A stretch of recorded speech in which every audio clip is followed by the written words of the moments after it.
So this is the emergency action plan for the Monroe plant. So at the Monroe plant, Joe Isabel has overall responsibility for implementing this plan. John Like will assist as needed. In the event of emergency, Joe or John will get a hold of Pat Ferry. If Pat's not available, get a hold of Terry Schaefer at the main office to discuss what's going on and determine what, if any, emergency procedures should be followed. If Pat or Terry cannot be reached, the most senior employee in attendance at the main office can help. And if John and Joe are not available in Monroe, the most senior employee at the Monroe plant has full authority to implement this plan. Reporting emergencies, we're going to call 911, either from the cell phone or from the desk phone. You can contact concrete dispatch by cell phone, but if you're going to do that, you might as well just call 911. It's important to note that if we have a serious incident like a fatality or an amputation or an overnight hospitalization, loss of an eye, these things must be reported to OSHA in a timely manner. A fatality must be reported within 8 hours. Hospitalization, amputation, eye loss within 24 hours. We use our radios to contact our drivers, the voice commands to inform employees of an emergency who are in the plant office.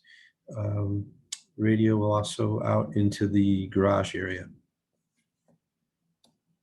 If we have tornado warning, Joe or John will alert and account for all employees. We're going to meet and gather in the storage area at ground level directly underneath the batch office until the severe weather is passed. As far as blizzards or other weather-related emergencies, Joe or John will coordinate with Pat or Terry as necessary. If a weather emergency happens during the day, whether to send folks home early. If it happens, outside of work hours, whether or not to bring employees in and what time to report. Sometimes conditions can change during the day. We'll get a heavy snowstorm. You might not report to work first thing. Conditions change, roads get cleared, plowed. You might need to report later in the day. As far as medical emergencies, again, we're going to call 911, get help on the way. We do have AED, external defibrillator, in the dispatch office mounted on the door, or not on the door, but on the wall next to the door. Trained employees can use that, not only for an AED, but it's also helps with CPR. When put onto a patient having a medical emergency and CPR is called for, it can help with compressions, timing of compressions, if they're deep enough, and so forth.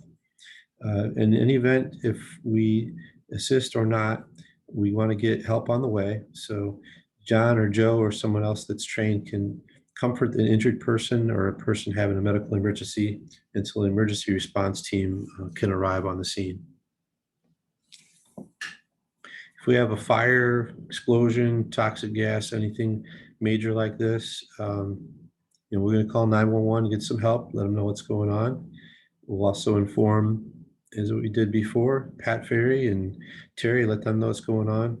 If we got something happen in just one part of the plant, if we have a small fire, we can put out with an extinguisher, and we certainly can do that, or small chemical spill that can be cleaned up. If we have a chemical spill, we certainly want to consult the safety data sheet and make sure what kind of PPE is required to clean up that spill safely.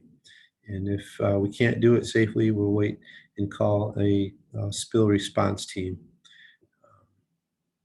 If we're going to put ourselves at risk cleaning up any kind of spill. But yeah, small fire, again, we want to call 911, make sure we get some fire department help on the way in case that small fire, we can't contain it with a fire extinguisher and it spreads. We want to make sure help is already on the way. We don't want to wait until the fire spreads. Okay. If an emergency happens and let's say it fires a large fire or a large chemical spill, we might need to evacuate. So our first priority is evacuate all employees that are at the facility. And any visitors that might be there, we're going to exit out the main gate. And we're just going to meet outside the main gate there by the main road. And it's John or Joe's responsibility to make sure everybody's out and accounted for. If EMS shows up, we don't want them looking for somebody that might already have been evacuated. So we're going to call 911, make sure they're on the way if we haven't already contacted them. Determine that all people are out. If they're not, where's the last location we saw them? You must check in with Joe or John before you depart the site. We can't have you leave because we got a fire, we're going to be shut down, I'm just going to go home. We can't leave until everybody's accounted for. So we, again, don't have emergency responders looking for somebody inside the plant or inside the garage area that's already gone home. If we've evacuated, we probably haven't taken the time to call Pat or Terry yet because it was such an emergency we needed to evacuate. We're going to call Pat, Terry, get them up to speed. If we can't reach them, we're going to contact the most senior company employee that's available at the corporate office for assistance. Sometimes if we have a major spill, we'll need to call the EPA. If we were to have a bomb threat or a terrorist attack, the FBI might need to be involved. So we want to keep emergency phone numbers available in the event of emergency. If anybody shows up like a fire department, if you have a fire chief, you want to get names, phone numbers of administrative personnel that we can contact later about the emergency. And if we have any drivers away from the plant, we want to reach them over the radio and let them know not to return to the plant because we have evacuated, so we can route them, probably to Toledo, away from the Monroe plant. Handling the media. This is in here because if any major event happens where first responders show up, media is likely to show up. And they're going to stick a microphone in your face and look for comments. And most likely, they want a story. They want some controversy that they can put on the news. Our company policy is to politely and firmly say, we have no comment. If you want comment, contact Ken Kuhlman, company president, at the corporate headquarters phone number 419-897-6000. Our policy is only the president or a vice president of the company can speak to the media on behalf of the company. So if you have any questions on this policy, certainly contact Pat Ferry, Terry Schaefer, myself, Steve Grau. As far as training, we're going to do this anytime this plan is updated. We're certainly going to train all new employees when they're hired. Anytime we make any changes to any procedures or policies, we're going to make any revisions, we'll train on that. Or if we do an audit and we show we did a tornado drill, for instance, and we didn't know where to meet, we didn't meet quickly enough, we'll have to retrain then, or at least annually. And it's important to go over these things annually so we keep it fresh in our minds what to do.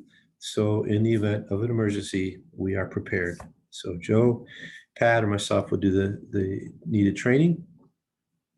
Here's some emergency phone numbers.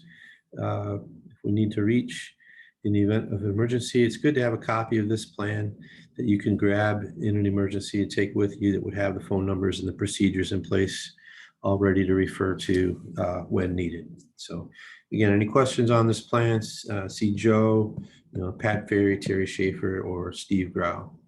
Thank you for your attention.